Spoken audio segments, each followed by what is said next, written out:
Can be a stressful time for many parents and students. Of course, 9 on your side's Allie Kramer's live at Hopewell Junior High School.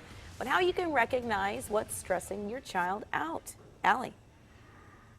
All right, Chris and Catherine, it's time to grab your backpacks. Hopefully they're loaded up with all of those school supplies because those students will return in just over an hour now to Hopewell Junior School here in the Lakota District. What I can tell you is that some of these headaches, these back-to-school headaches, they're oftentimes brought on by stressors, but also simply that shift because these students are now waking up when it's still dark outside.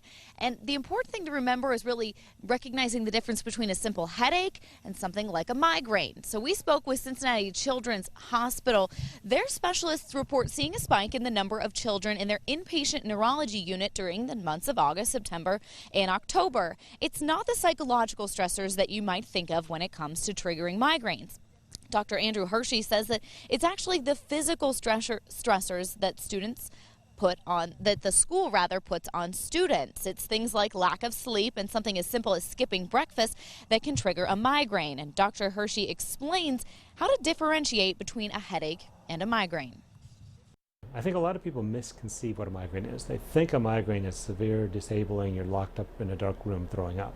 And that's not necessarily the case. Migraines typically are an episodic disorder, so it comes and goes.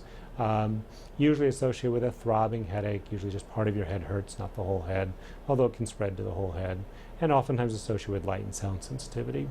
Where a lot of people make the mistake is that migraines are moderate to severe in intensity, so they don't have to be severe. All right, so the bottom line is students need to be getting adequate amount of sleep. The CDC says between 8 and 9 hours for school-age students at the very minimum. And it's important to eat breakfast. Do not skip breakfast. Do not let your students leave before that. It's better, actually, they say, to eat an unhealthy breakfast than to skip it altogether.